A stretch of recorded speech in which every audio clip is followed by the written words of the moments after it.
Relatable Radio Hour with me, Dr. Green. I really appreciate you all for tuning in every week. Tonight will not disappoint either because we have a great topic. It's kind of a continuing topic because we talked about it a little with a guest that I had prior to tonight's show from my friend Calvin Liddell, who was so brave enough to talk about his story um, uh, in the Navy and having PTSD. And this kind of sparked in me a need to have a continuing conversation about mental health awareness in our community and the severity of it. And I couldn't think of anybody better to continue to have this conversation with than the person that is going to be our guest tonight. He is a therapist and also a consultant. I want to introduce to you all Lamarr Lewis. Lamarr, how are you doing, sir? I'm good, brother. I can't complain. I humbly appreciate the opportunity to speak to you and your folks um, about this topic that's near and dear to my heart. So, I'm just looking forward to the conversation and letting the world in on conversations we have all the time. So I'm looking forward to it, brother. Absolutely, yeah, and it is really, really important to have people hearing these types of discussions, especially people in our community, because for some reason it's always been so taboo to talk about mental Sure. health and just the importance of it. I'm glad, however, that we are getting to a point where more people are talking about it, and hopefully after tonight's discussion, we will continue to have more powerful conversations about it. For sure. Lamarr, please just kind of tell us a little bit about yourself and what's gotten you to this place of us talking tonight. A little bit about myself and what's got me to this place, sir. There's not a little bit. It's a lot of it. Um, I don't know if the folks hearing can't tell, but there's a little bit of wisdom on this face now. I got more hair on my face than on my head, so things are a little different now. A little How, different. how I got to this space? Man, I don't even know where to begin. I'm a preacher's kid by my biological father, but me and him do not have a relationship, which would be where I started. And I want to reference that because I didn't. People, when I tell that to people, they always assume like I was like in the church, like singing in the choir or something like that, which I did all of that, but not through him. But his absence in my life kind of began this journey of wrestling with various emotions and trauma and psychological distress that I, to this day, obviously still have moments of dealing with, but thankfully, I've been able to begin to work through some of that stuff, right? And so in this field, many people um, get into this work because they've been through something and they want to help other people get through it as well. I got into this work specifically because I didn't want other black boys going through what I went through. I born in the 80s, grew up in the 90s, became a man, shall I say, young man in the 90s. So I say that because that was just a different time, a lot of violence, I mean, it's always violence, right? But just it was that's like the Boys in the Hood age, right? The Menace to Society, Juice, like New Jersey Drive, those movies. So that was kind of like the energy around, my upbringing. I grew up in Dayton, Ohio, neighborhood Trotwood, and uh, you know, it was a suburb. It was a predominantly black suburb. Dayton, like many Midwestern towns, is a GM Ford Dodge town, right? Factory town. Right. So people, black folk who would, start on the west side of the city, more in the inner city, once they get their good job, they'll move out to my neck of the woods. So it still was a lot of tomfoolery. It just was in the suburbs and not in the inner city. Mhm. And so, you can imagine just kind of some of the stuff, went through. And then that already kind of having a lot of anger and frustration around the situation with my biological father, along with just kind of being bullied because I was quote unquote a nerd and fighting all the time and getting into stuff with folks, and that whole dynamic kind of shaped how I viewed the world and just some interpersonal stuff that I just wrestle with, right? So I didn't know at the time I had ADHD, which makes me neurodivergent. And so I wrestled with other stuff that was just hard to deal with. So all these things are happening as a young person. And so when I became of age and I got to college and had friends start getting killed and things like that, that really prompted me to want to do something to make a difference. I met I would say my first mentor, Dr. Boyka Tway, at St. Clair Community College when I was 19 years old. And he saw me in the student union. He said, "Hey man, you can be the president of our African American Culture Club." And I said, "What is that?" I don't know what that is. You know what I'm saying? I'm just here trying to. I was at the school just trying to make some grades so I can keep playing football and running track. And that led me down this journey, brother. That was 22, going on 23 years ago, and I've been on it ever since. So I could keep going for the sake of brevity, because it ain't about me. For the sake of brevity, I'll stop there. But let's I just say mean, if that's not the stopping point, you can continue, but I don't it's ever. not the stopping point, but it's just I feel like when conversations like this, the rest of the story gets interwoven in the conversation because I disclose a lot about my own life and my personal experiences. So that's a good stopping point to answer your initial question, and then I'm sure other stuff will kind of like I said, it'll come out. That's why people like once I introduce you, don't worry about it. It'll come out. I introduce myself. Don't worry. For sure. We So yeah. appreciate it. We appreciate that. I'm sure all of it's gonna come out. So thank you for that. But so your love in therapy, it had to start from somewhere. This mental health space, I think it's one of those spaces that kind of like in teaching, you have to love, For sure. the art of being a teacher, and also you have to love the art of being a therapist and being enclosed in just the mental health world as well. For sure. What do you think prompted you to fall into it the way that you did? Well, I will initially say again, working with Dr. Boyka Tway, who was very instrumental at a very critical stage in my life, kind of just steering me away from the riffraff, for lack of a better term, right? And putting me into something productive. We did a lot of community-based work. We went into some of the worst neighborhoods and just, work with young people, mentoring, leadership development, the whole nine. And so, I would say that's when it began formally. But I would be remiss if I didn't offer some wisdom to myself, right? Because my mother is an engineer and my brother is an engineer and I'm a therapist. It wasn't until many years later. So to tell a little bit more of my story, I'm one of 9, 10 from my biological father. And at a point in my life, many years later, I wanted to reconnect with my younger brothers. And so, um, in reconnecting with my younger brothers, I kind of inadvertently reconnected with my biological father. Not like a deep personal relationship, but just learning more about him. And I learned that he does or did a lot of the same work that I do, working with young people, working in the community.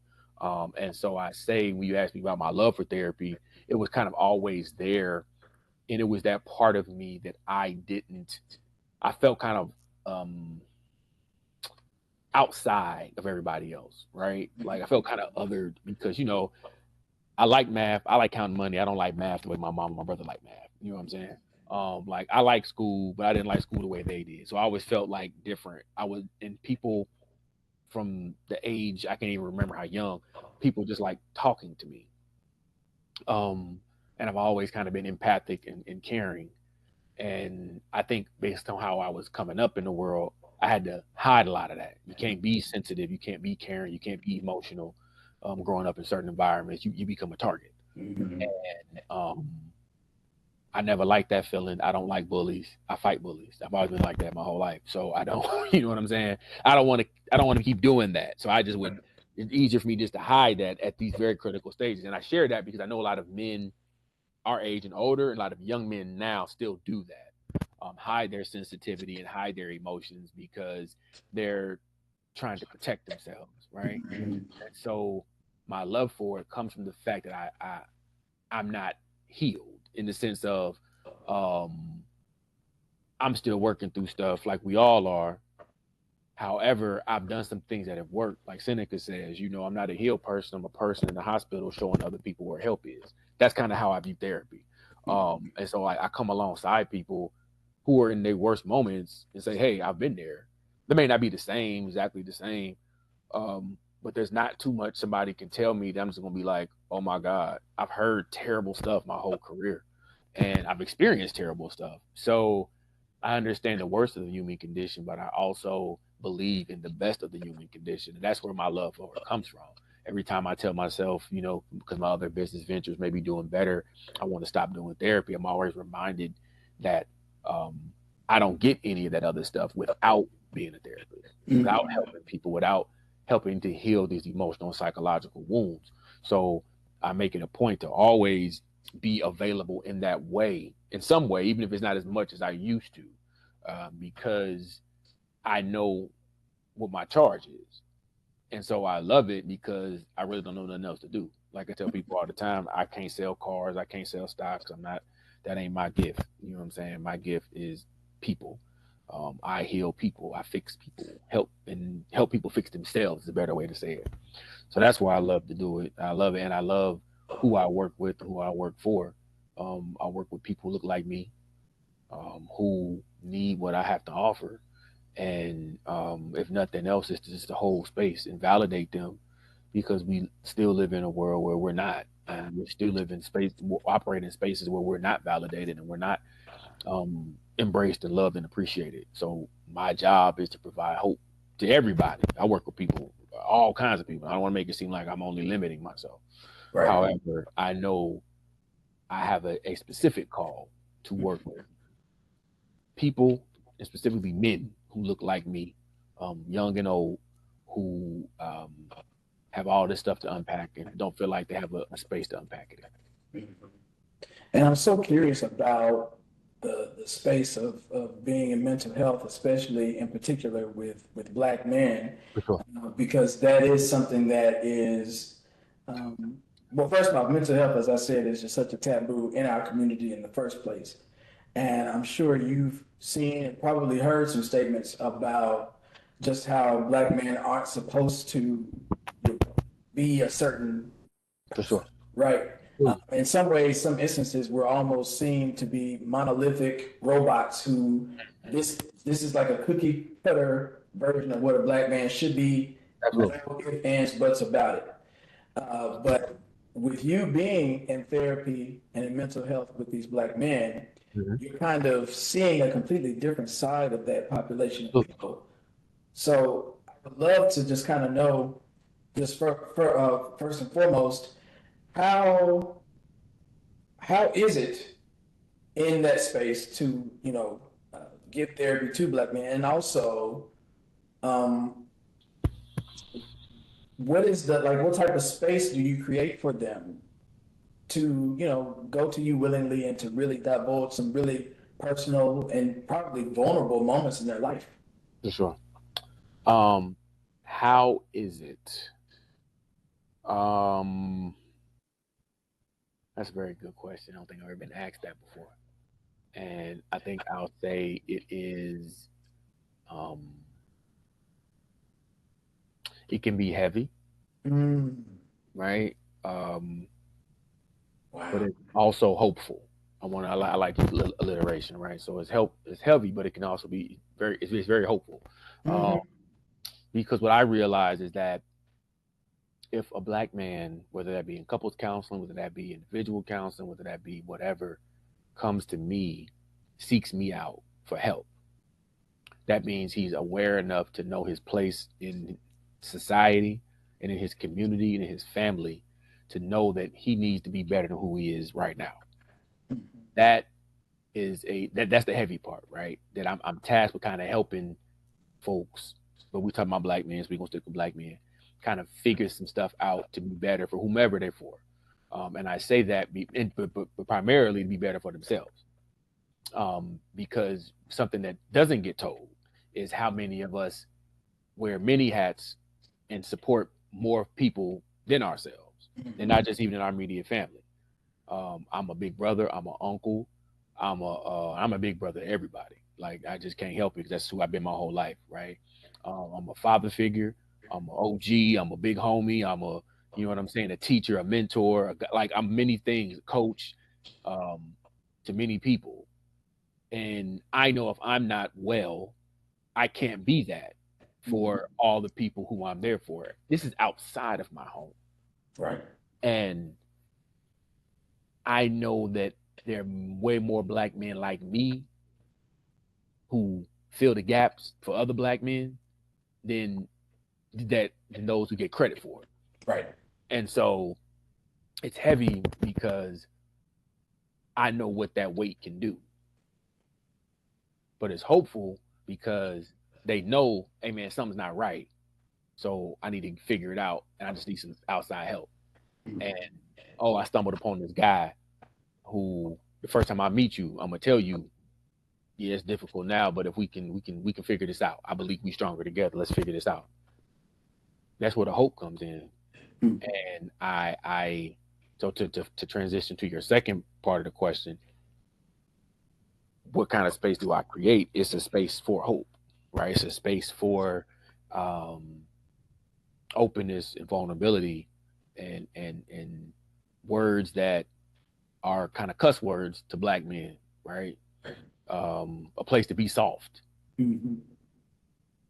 You can't be soft as a black man, can you? It's, Right? That's just what it's a double whammy. You can't have that's what they say. However, you have to be vulnerable and open, and I don't mean soft like in a weak way. I mean soft like relaxed, of open and available to receive and give. Like that requires a level of softness, um especially when you're so used to being hard and trying to hammer things with brute force. Certain things require a different skill set. So I create. I'm hoping that I create for the people that I serve a therapeutic environment, not necessarily just therapy, right? But a therapeutic environment is healing. And when they leave my space, even if we don't solve the problem, they feel a little better. They have somebody who um, wants to truly understand their experience, and I work hard to create other in every environment I'm in, and create and leave environments of that healing and hope and space and vulnerability. Whether I'm talking to a group of leaders, right, or whether I'm in a one-on-one session with a person talking about some trauma and all stuff in between and beyond that, that's the spaces I'm trying to create on this planet. If it's connected to me, you're gonna be okay to say what you need to say. You're gonna have somebody who got your back. And if you say something that might offend somebody else, I'm gonna help you figure out a better way to say it because I know that's not what you meant. You just talking, right? Like that's a gift that I don't take credit for. That's something that the ancestors gave me. I do feel though, I got skills that I done built over time and pay money for to learn, and I combine those two elements, and that's how I create that space. I know what I'm talking about. We gonna do some stuff, CBT, DBT, blah blah blah, woo woo. But we're also there's an intuitive and a spiritual and a metaphysical space that we're gonna operate in that you may not be comfortable in. I may not be comfortable in, but we're gonna trek this road together, and hopefully that space, along with the intellectual space, and it comes together, and you can get some of that healing that you're looking for when we connect. I think that's so necessary in order to uh, better suit our culture of people. I think Absolutely, all those elements are very much needed, uh, absolutely, and it's great that they do see that in you and they can kind of use that space to work on the things. And I think it's so important what you said about at least they're being aware that they have something that they need to talk to about something, because I think a lot of times black men in particular can know that, yeah, I got some issues, but I'm not going to do it. Like, I'm for not sure, put myself out there in an opportunity to do it for sure, because of what has been told to me about airing out my dirty laundry to people, or not being seen as a man, because if I'm talking to people, that makes me soft and it makes me something else. But I think it's quite admirable when they can actually for see sure. I have something that I need to work on, and then seek you out for your services in that regard. And I know we talked a little bit about, my work as a life coach and being a therapist. But I too can also just kind of definitely validate what you said as it relates to just when they find that need, that space where they know that they need to do something and they come to you Mm-hmm. seeking your services to help them through something. That's something that I get really excited about as well. For sure. Because in my line of work, of course, I'm helping people kind of achieve goals and achieve things that they want to do. But it's also that process and those aha moments that Absolutely. make them, it makes me excited to see their transformation from where they once were to For sure. now being this new person. Um, you said that you had these skills for a very long time, even when you were younger, but you had to kind of keep them under wraps For because, sure. we all have different environments. I think that's unfortunate that we have to do that because I know Absolutely. exactly what you mean. And we relate Mhm. in so many ways, and we always kind of talk about that. But aside from just kind of knowing, even when you were younger, that you had these types of skills, these empathetic skills, and these abilities to listen and just to be empathetic to people, For sure. what else kind of led you to this space? And so I'm thinking like maybe giving us the kind of chronological years of you kind of going through college and the first jobs and all those things. What led you straight into therapy? Because sometimes, our paths don't necessarily go straight to the No, to that's the that story of parts. my life. It's kind of Nothing, nothing's been a straight path, brother. Nothing. So, like, um, you said a few things I wanted to touch on, but I'm gonna answer your go question. ahead, touch on those things first, and then we'll get to Well, that. no. I mean, I just wanted to say that to your point, man. I feel like it's almost like my view on religion. Like, if all roads lead to God or whatever you believe in, I don't really care what you believe in, right? That doesn't bother me. Right. I believe what I believe, however you get to where, as long as it makes you a good person. That's my belief. This is Lamar's opinion. And I say that because the same with getting help, right? If you go to a life coach, therapist, you go to your pastor, whatever you do, I do feel like certain people have certain skill sets, right? That they need to, try to work with people who can operate in those skill sets. That being said, it's important to just get help to me. Like, and then when a person reaches their limit, their capacity, then whatever. Okay, I can't do this anymore. Let me pass to somebody who's more professional, Mhm. whatever. But just get help. If you don't remember nothing else, I say just go start the journey somewhere. And if it's through your life coach, because I know I've had a life coach, I've had therapists, I've had the whole nine. Because I got stuff to work through, and however I got to get where I'm trying Yeah. to get, Yes. and there's a lot of parallels. And to your point about helping people achieve goals, you can't achieve a goal if you don't know what's holding you back from achieving the goal. That's right. And a lot of times, I'm sure, just like with my work, it might start out one way, then it kind of morphs into something else because you start unpacking other Packing so things. many things. Yeah. So, you and to your point, maybe that's not your space to say, hey, we don't get into the emotional stuff, we don't dig into all of that. Um, but you got to be aware of these things to achieve whatever you're trying to achieve, right? So I think there's still um, beauty and there's still benefit in a person going through whatever path they need to go down to move to the next phases in their life. Um, I'm personally off. Some people just go to 12 steps. Some people like do all kind of stuff, whatever. You know what I'm saying? If it gets you where you're trying to go, life is hard, and so you got to do what you got to do to get where you're trying to go. Mhm. Which brings me to my point. About to answer your question with the one more, because it's difficult. Life is hard. Life is difficult, and it's hard for people to work through their internal barriers to get to another phase in life.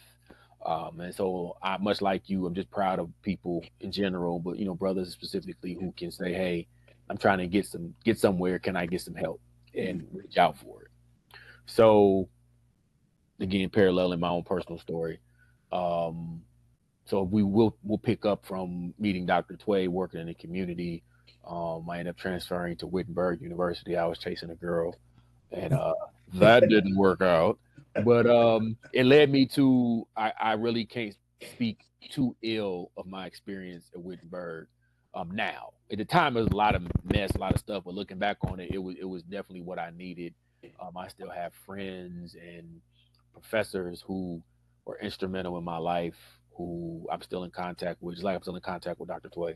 Um, and from there, I majored in political science and sociology, and I minored in religion and Africana studies.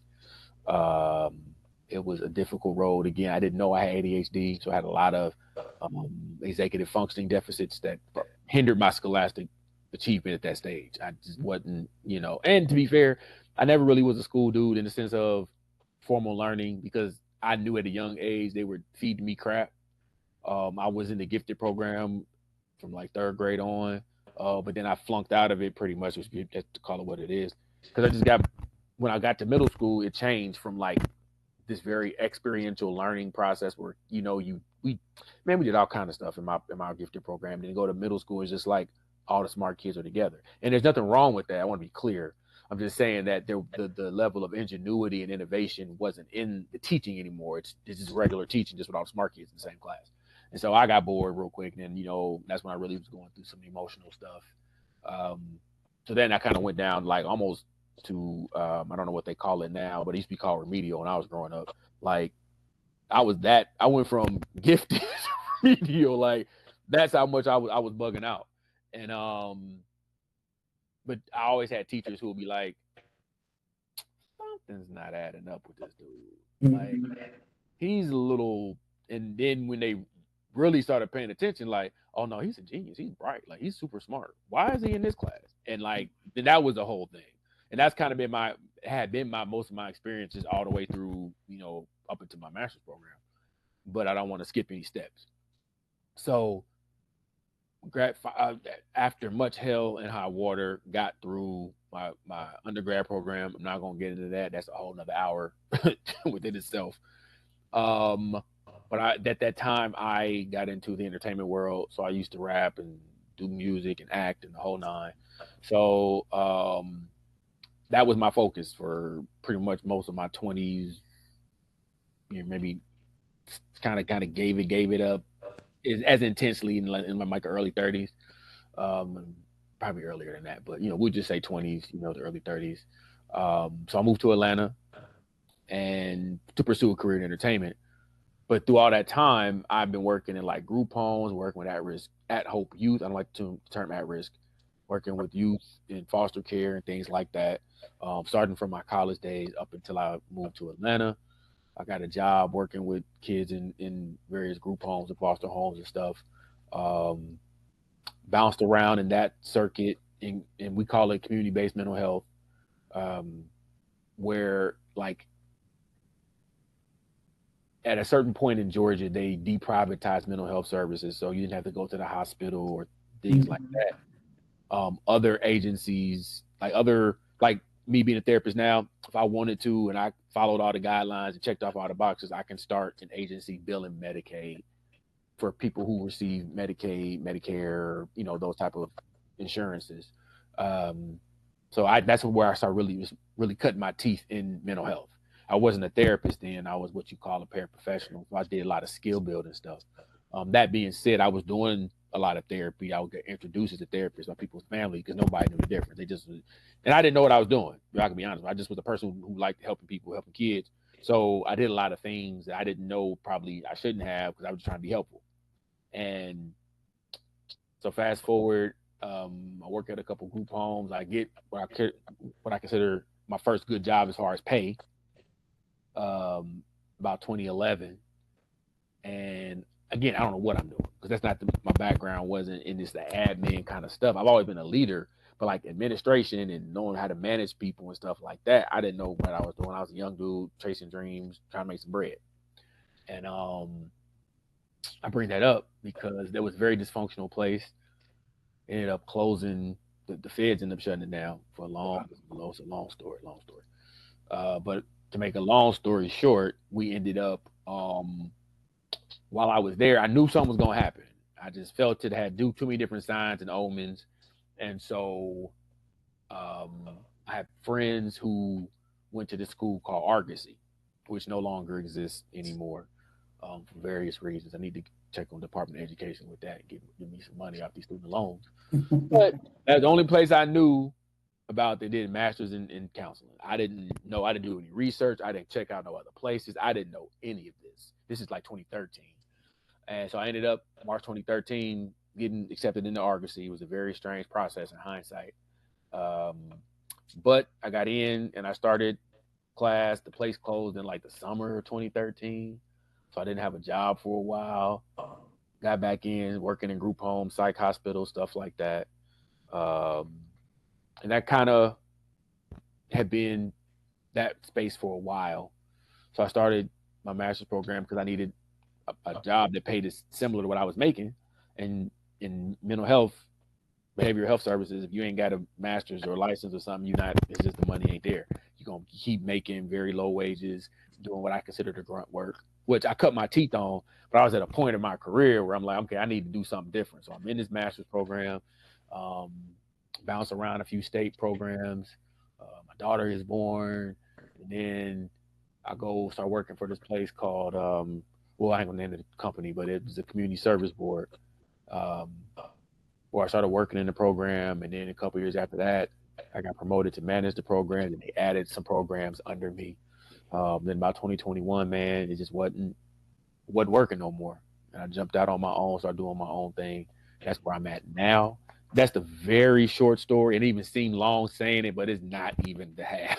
But that's kind of how I got here, and as quickly as I can expedite it, I got here because every step I've taken is because I kind of would put up with a bunch of stuff, and then I would get to a point where I'm like, you know what, I think I can do a little better than this. I don't have to really take what I'm getting. Let me do something different, and that each strategic step I took propelled me to where I am now. Mm-hmm. And I can imagine, so many things you learned in all of those different spaces and how it has become so essential to your tool belt in the therapy world right now. What are some things that you would say you experienced in that time Sure. that you kind of reflect on even today, and it helps you kind of keep your space in therapy? Man, there's so many things. I don't even. There's so many stories, man. So many. I'll tell a story, then I'll tile in. That'd be the best way. I'll tell the first story that sticks out to me. I was working at a group home for kids who were taken out of their homes for various reasons. I was my senior year. I should have been graduating, but that's the whole nother story. But anyway, I'm working at this group home and a residential treatment facility, excuse me. And there's this guy. I can't say his full name, but his name is, well, he's an adult now. His name is, just don't even say his name. Just okay. There's this young man. Yeah. And he, you can tell he's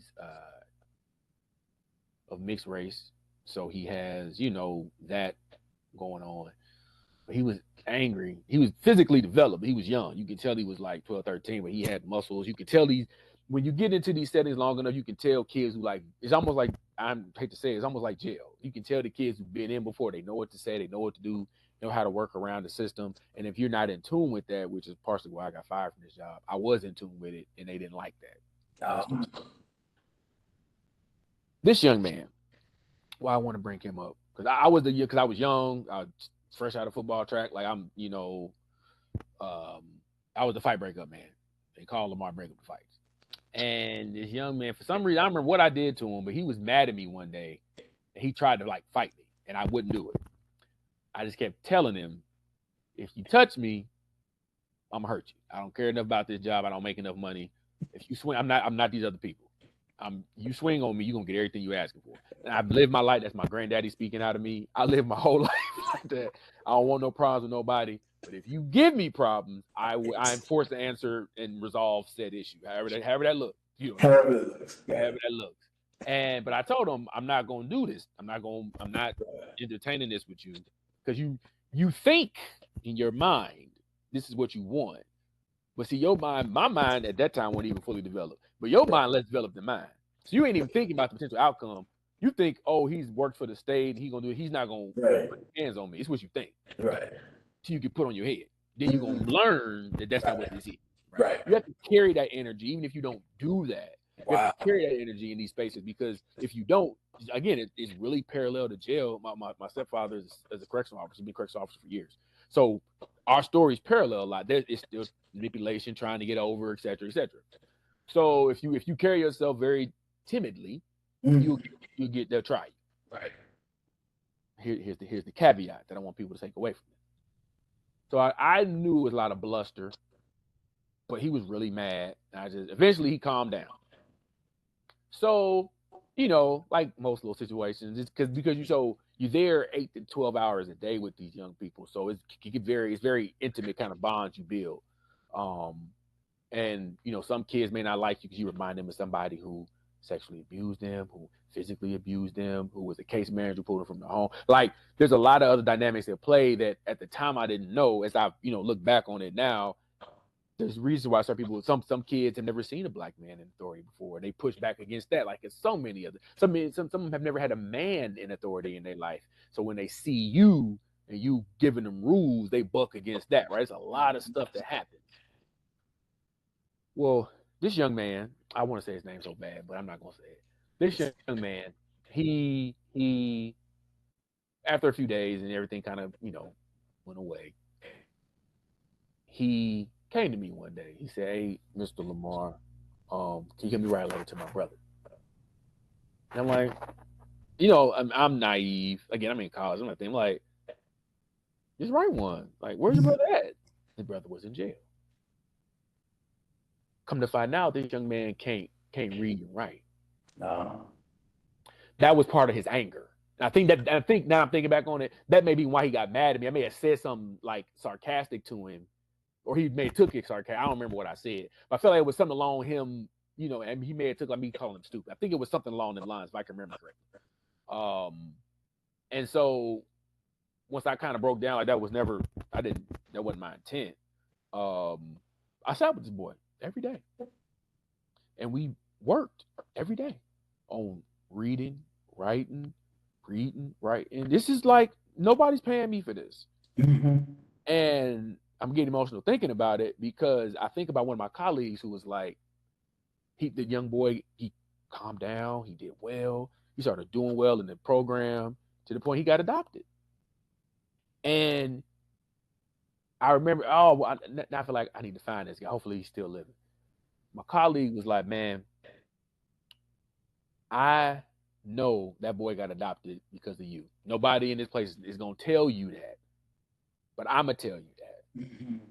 And what the lesson is that I've learned throughout my whole career is that if you dedicate and be intentional with people, and you give them your attention and your energy, and you're there and you're present and you hold space for them, and you listen to and you do all these things that seem very human, very innate, that we just lose. You know what I'm saying? We've lost. People change. And they generally change for the better. When they don't get those very human things, they usually change for the worse. This is my experience. I know, and maybe some signs behind it, maybe not. I don't know. What I do know is that I've seen over 20 plus years in working with humans in this capacity, that when you are present and dedicated and focused and giving your attention and time, and you're truly resolving their real problems, not the stuff on the surface. When you really get to what's under the surface, and you can only do that through building time and relationship. How me and you have become close, right? It hasn't been because of any other reason than it's been consistent. This dude gonna text me every day. This dude gonna call me every now and this dude gonna check on me. That consistency breeds a space for vulnerability. Yeah. And when that young man told me in his own way, man, I can't. I want to write to my brother, but I can't. We looked up the address, found it. Like, we went through the whole process. And through him being able to engage in something that was meaningful to him, he was able to eventually find a home. And I'm praying that he was able to live a life different than the path he was going down. And I feel like I may have had some small part in that. And to repeat that process over 20 plus years, like that is the lesson. Like, yo, be human first. If I can be human first, everything else is what it is. But we lose that, and we've lost that. I feel, generally speaking, this is my own personal experience. But we just tend to forget that, hey man, you're a human first. You might look like me, you may not look like me. I work with people, Jeremy didn't look like me, but I, sat with him, and over the course of my time, I worked with young people, old people, people with severe mental illness, people recovering from all kind of drug addictions, people, gay people, straight people, bisexual people, polyamorous, monogamous, like Christian, Muslim, atheist, agnostic. Like, I don't care. You need help. And another experience, I worked with an older Black man who, was gay. And I come from, that's not a thing. Like when I came up, if you were gay, you kind of was like hidden and way over there. Came to Atlanta, and that's totally different experience, right? And I had to get used to that. But in my time and working with this man, what I came to realize is the stuff he was complaining about, same stuff I complain about, same stuff me and you talk about, same stuff I talk about with other friends. It's relationship stuff. You want to be close to another human, and he has difficulty doing that for various reasons. His own mess.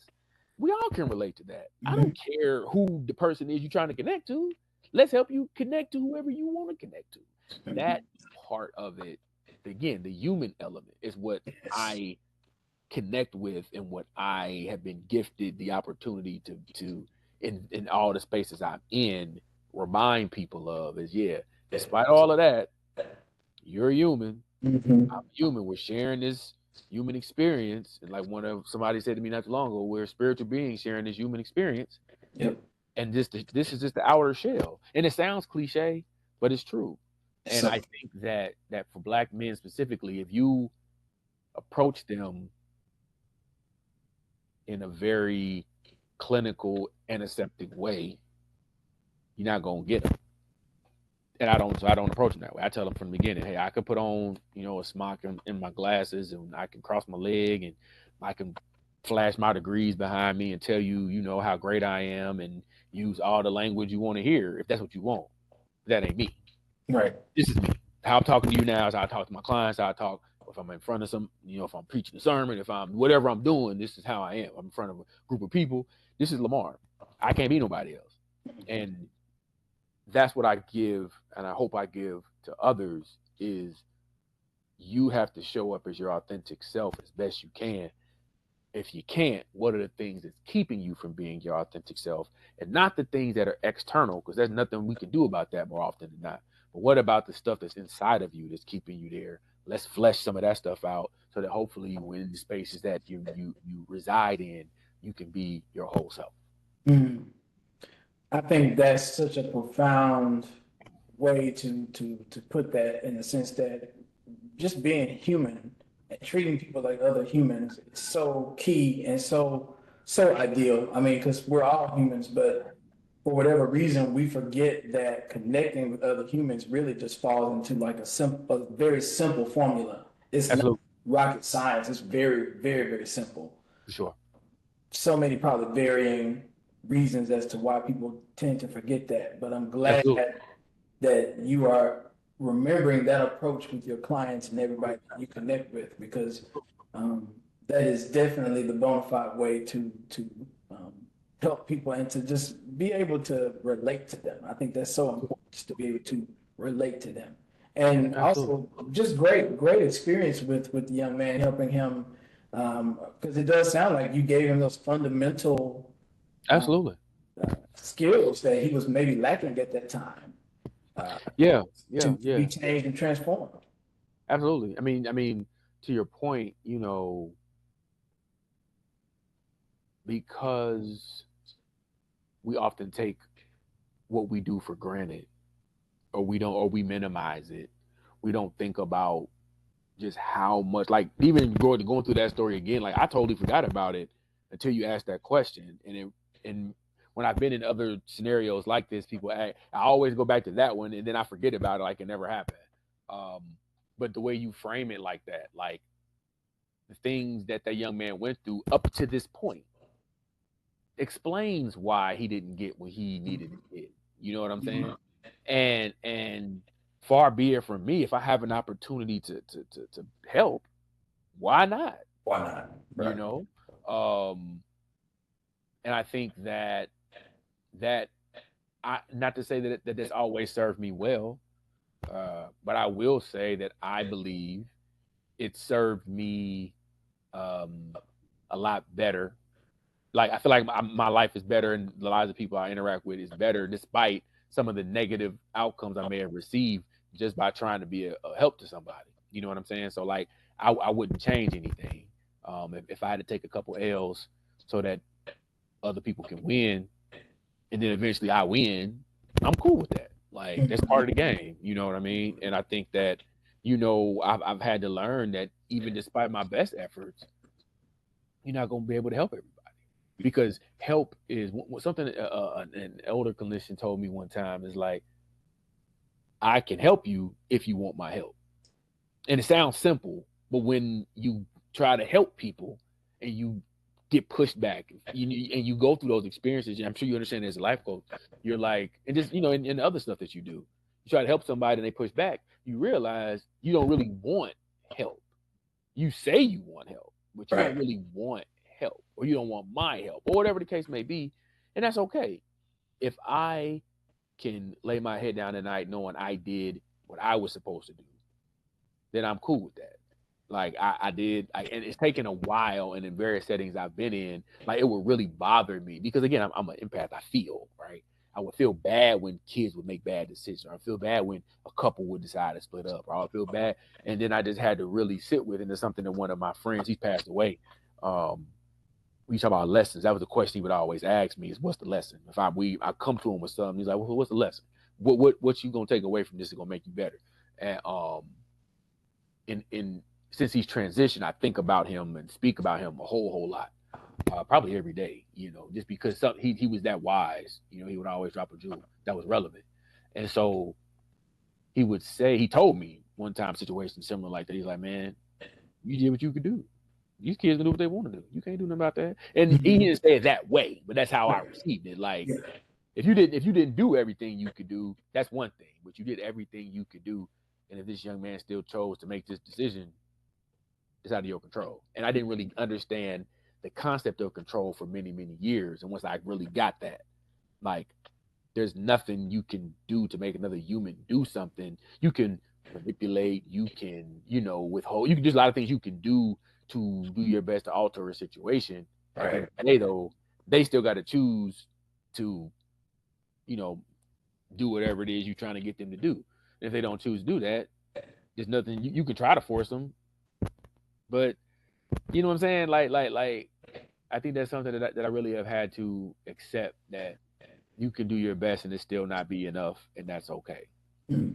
So I think that's another lesson that I've had to take away from this, whether it be, working with a big organization and want you to come in and help do X, Y, and Z. Hey, the organization still might be dysfunctional when you leave. I did what I was supposed to do. I was contracted to do X, Y, and Z. I delivered on my deliverables. At this stage of the game, it's on y'all. Right. And being okay with that, being like, because when you're a high achiever, you want to do well. You want to see change. And when you've seen change at these interpersonal levels, and you know what it takes, my mind is like, I can extrapolate this across other things. It's the same process. It might take a little longer, be a little more work. But again, if you're intentional, you put the work in, you're dedicated, you focus, things can change. Again, if you want them to change. If you want them to change. Mm-hmm. So absolutely. Well, we talk a lot about Black men in mental health space. For sure. The same question kind of with Black women as it relates to just being in the space with mental health and therapy. How is it with Black women?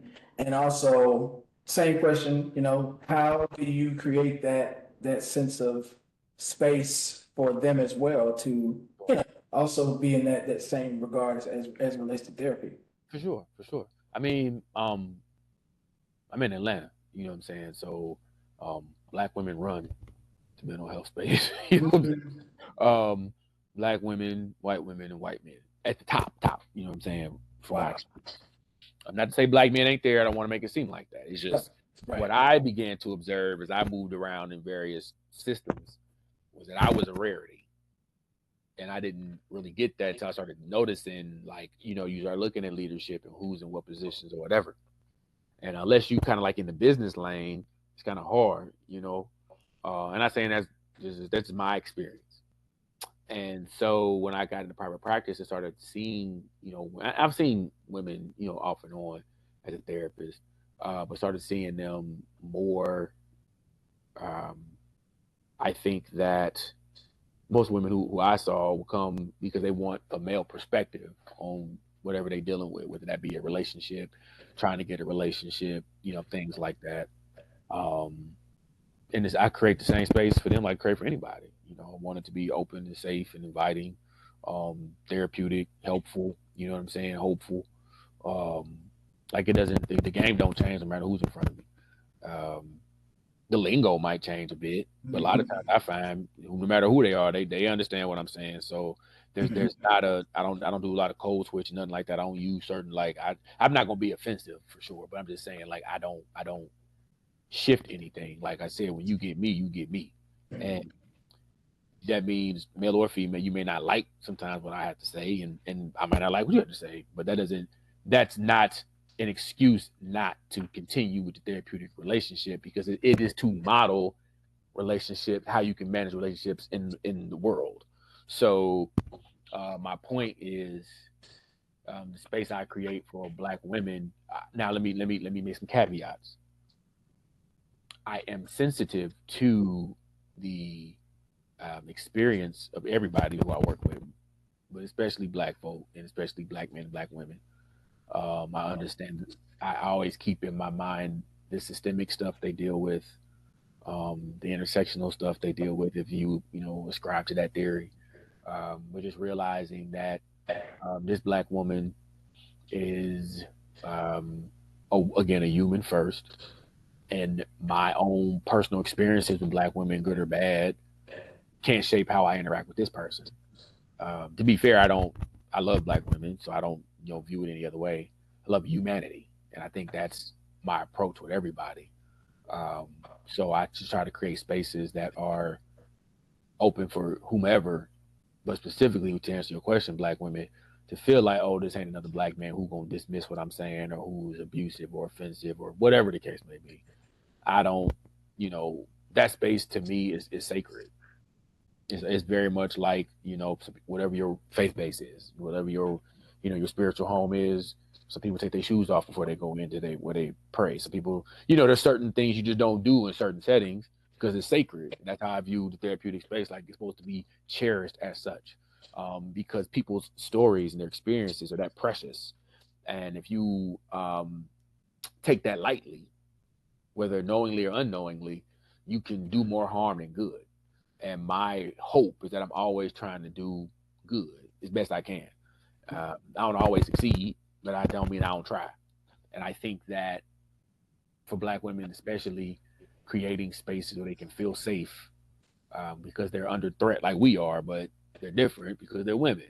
They handle threat differently. And if you don't create spaces for them to be safe, especially when they don't expect you to create spaces for them to be safe, then they don't feel like they'll ever have safe spaces. And I take that, seriously.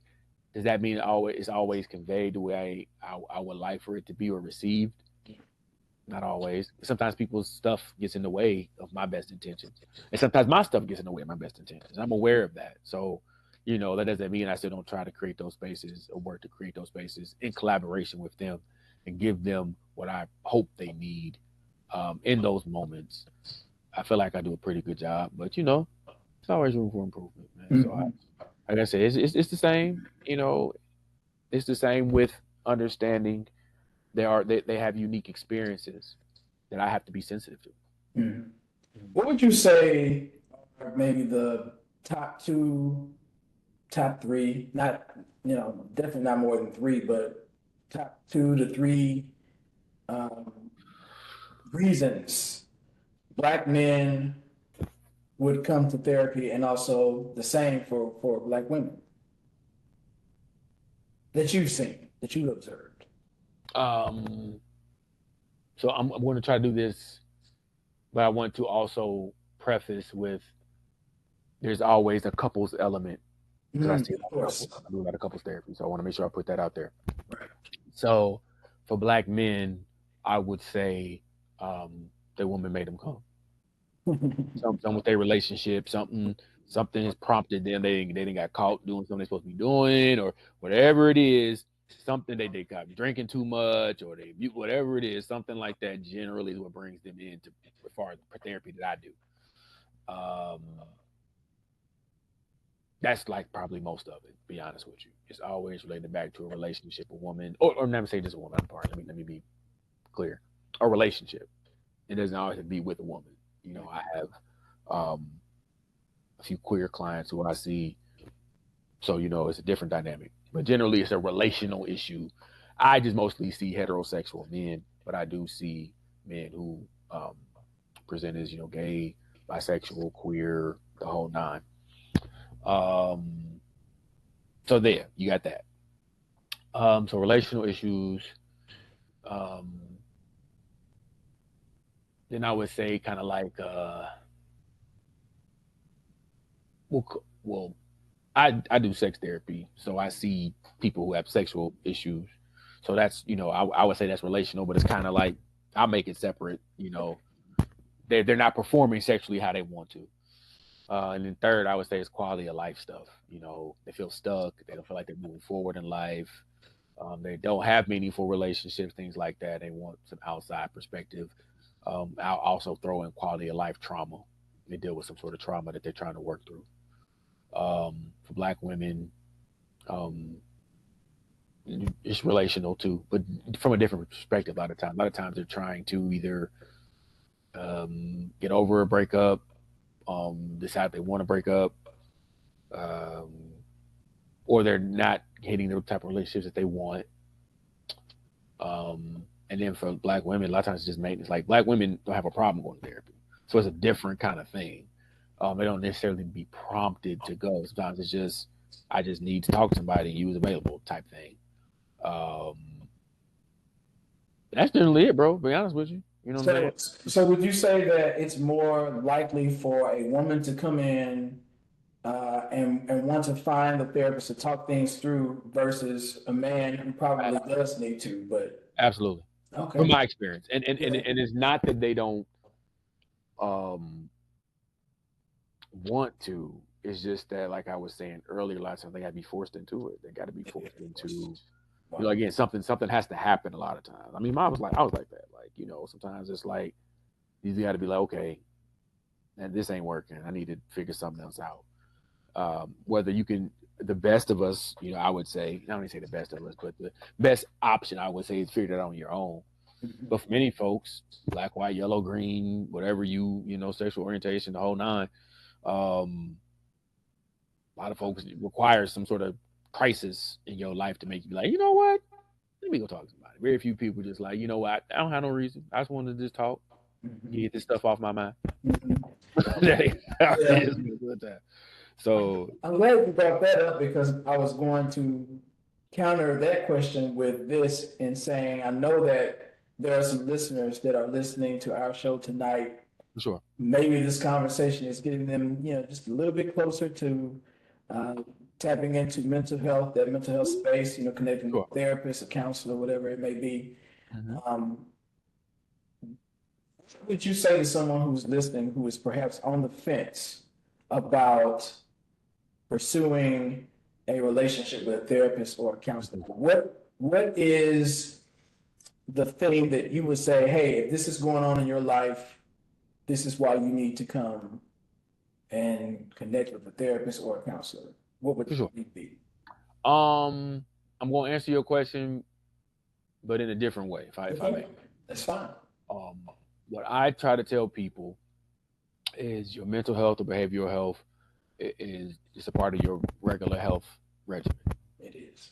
If you view it like that, then you don't see anything wrong with getting a yearly checkup, getting your quarterly checkup. I'll give it to you in the story. My son, My oldest son was with me.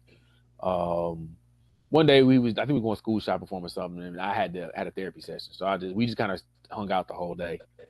And I was like, man, just roll with me to my therapy session, and we'll go. We just we together the whole day. But anyway, I go to therapy session. He's out in the the lobby, kind of on his phone or whatever. And we get in the car after the session, and he's like, "Yo, Pop, like I thought you was a therapist." I'm like, "Yeah, I'm a therapist. And my son is a basketball player. He's more than that, but he's a hooper, so I have to use his language. That's what I was coaching. I was like, "Yeah, I'm a therapist." I said, "Why do you see a therapist if you're a therapist?" And I was like, you need a coach.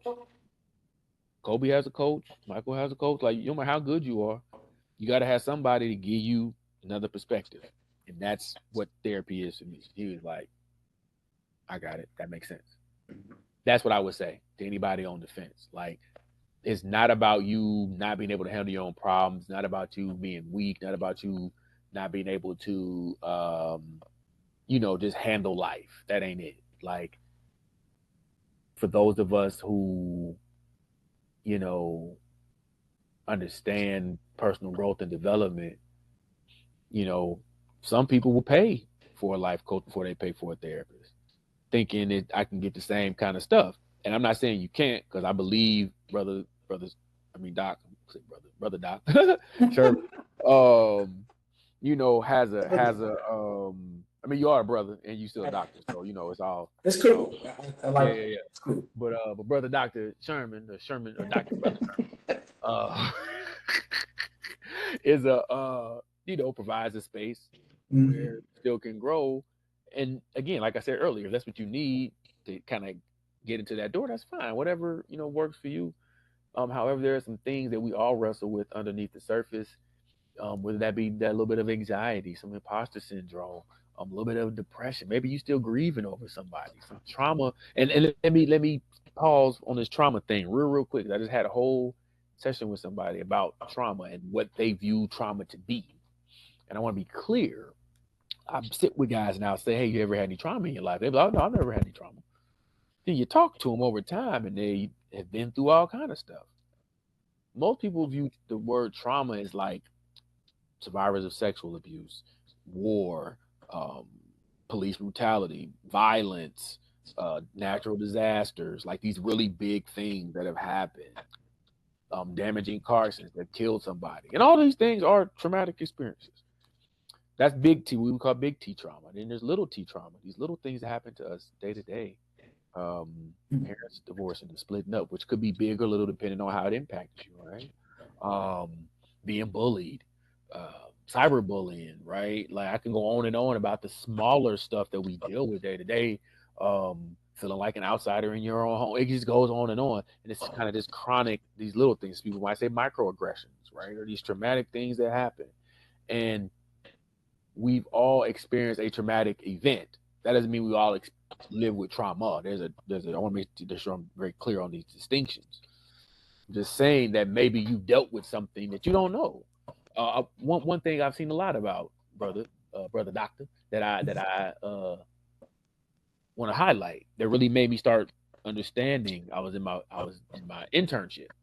I used to see a lot of black men, and I kept hearing stories of black men who had sex with like a babysitter or an older person in the older lady in the neighborhood or something like that, and they didn't feel like that was sexual assault. They thought they was being a player. They thought they was being, but it's impacted their life this whole time, and that's common. I know personally a lot of people who engage in sexual acts with an older adult, whether it be male or female, but I'm speaking male-female dynamic because the stigma isn't the same, right? Like, "Oh, you had sex with such and such down the street, man. You 12, she 19, you a player." I would hear these stories all the time, and I say that because that's sexual abuse. The power dynamic makes it so.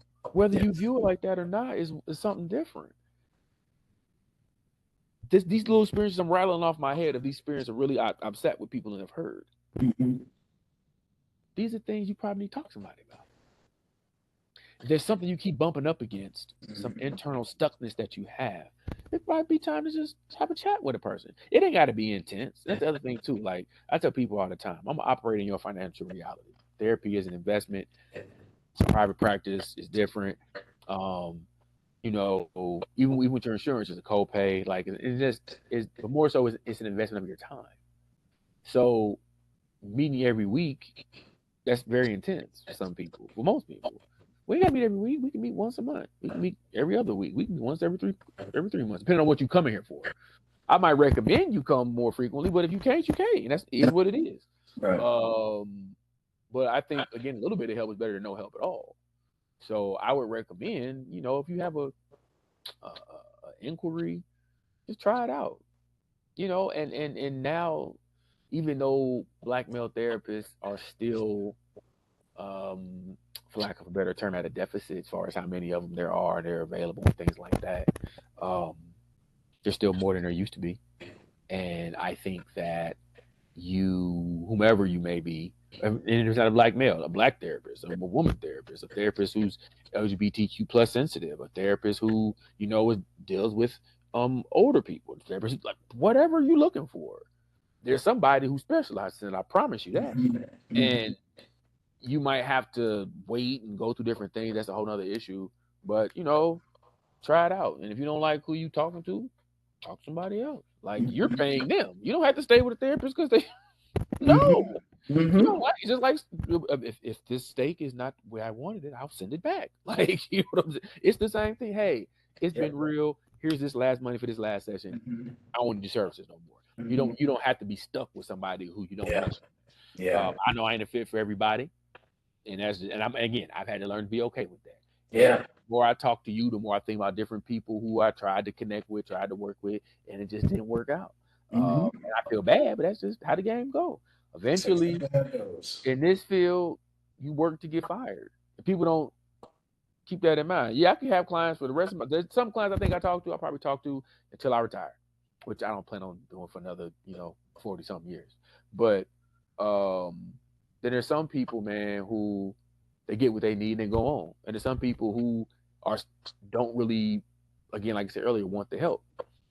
Whatever, go somewhere where you feel validated, you feel heard, and you have a space where you can share your experiences and what you're dealing with.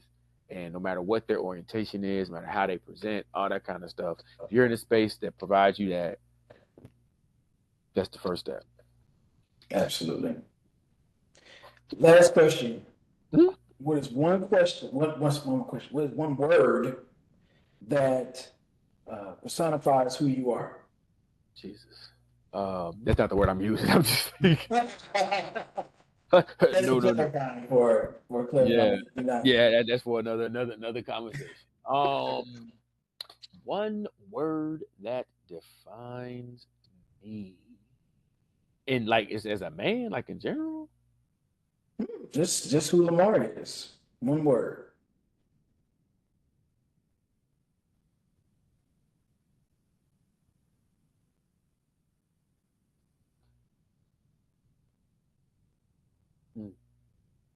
Servant.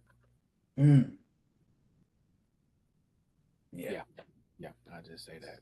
I could say it so many different ways, but I think the servant is probably be the best one word answer I can get right now. When you say servant, you are saying that you are putting your needs to the back burner for the greater good. Absolutely. Yeah. I was gonna say helper. I was gonna say compassionate. I was gonna say empath. I was gonna say a whole bunch of other stuff. Resilient. But I'm a servant, bro. At my heart, at my core, I want to help humanity. I want to help people. If I can't help people, I will. And if I can't, sometimes I feel bad about it. But then I also have to take into account that I have to be a servant of myself in the sense of I have to make sure that I'm okay. Because I still have responsibilities and things like that I'm accountable to. So I can't feel bad if I can't help everyone. But I'm also cognizant of the fact that that's what I'm charged to do. I believe, not to get too into spiritual realm, but I believe me and God have a pact that if I take care of His people, He take care of me. And for 41 going on 42 years in June 25th, um, I have that's been true, and I don't feel like um, doubting now. So I'm gonna stick with what's working, and that is to serve whatever capacity I can through my annoyance, through my frustration, through my own pain, hurt, and grief, through my own trauma and stuff. I'm still called to serve, and the minute I duck that call is the minute I feel like stuff won't work for me. So I don't want to lose what I got and what I will continue to have and what I will ascend to. So let me just keep doing what I'm called to do, which is help serve folk. Love So, it. yeah. Love it. Lamarr Lewis, thank you so very much for joining us tonight. I Indeed, know brother. that a lot of people have gotten a lot of nuggets from what you've shared tonight, and that's what I hope for every time we have the show is that someone's able to get some nuggets from For sure. this. And I know that we got a pile of nuggets from you tonight, so thank you so very So much. I hope I didn't talk about myself too much. I feel like I did, but you asked questions. I did my best to answer. You were the guest, so if you didn't, then it would Okay. be fulfilling. Hey man, you the doctor. I'm just a brother trying to pay bills, man. You the doctor. Well, I appreciate that, Brother Lewis. Brother, you're the guest, so you have to talk about yourself. That's why I wanted you to come on to share. No, you spot on, brother. So that's perfectly fine. Absolutely. Let me So, shut up. so Let me humble myself. and that just let that be known. So if someone wanted to find you, someone wanted to Oh, just okay. connect with you, how would they do that? What would they need to do in order to connect? Indeed. Indeed. Well, they can do like you did, and we can connect on LinkedIn. Yes, sir. I'm Lamarr Lewis, Lamarr with two R's, Lewis. You'll see, I don't know if you'll see this visual of me, but if you don't see the visual, it's Lamarr Lewis with all those letters behind his name. And it'll say therapist, thought leader, blah, blah, blah, blah, blah. That's me. But probably the easiest way is to go to my website, which is www.lewis, Lewis, family, FAMILY, consulting, CONSULTING.net, lewisfamilyconsulting.net. You can find me there. That's really the only places you're going to find me because I'm not really active on social media. But if you get on the website, you go out to the contact page and you shoot me some information, it'll come to my email, and I'll make sure I connect to you through that method. Or just like I said, Doc found me on LinkedIn, and we've been rocking and rolling ever since. Been about a year or so now. Yeah, about a So year. A little yeah, over a year. yeah. So Mhm. that's it. We just been doing that, man. So I'm open to however I can be of assistance. And yeah, that's how you get hold of me, man. Or you can take a pigeon and put a little note on it and see if it'll make it to Stoneman. I don't know. That will be the most effective method. I'm not going to tell people that one. What's Ah. one thing that you're grateful for today? I like to just kind of end the show with some sense of gratefulness. Oh What is something you're man, grateful man, you sound like me in session. I do that in session. Uh, One thing I am grateful for, man. I mean, there's so many things I'm grateful for, man. But if I could be honest, man, I'm just grateful for opportunity. Just to um, be alive, be here, be in this moment, in this space, to be in my home, not elsewhere, to be around people that love me, to speak to a brother who I got love for, and hopefully spread some love to other people who listen, man. I'm grateful for opportunity, man. Every day is what I pray for. I'm just thankful. And every day I pray for that. God shows me more. Um, and whatever God you call God, however you name it, that's not my place. I'm just saying that the entity bigger than me continues to remind me, and my ancestors continue to remind me that don't look at all the deficits, man. Look at what's out there for you. So I'm just grateful for opportunity. That's awesome. That's awesome. If I were to say something, I think I would say just obedience. Indeed.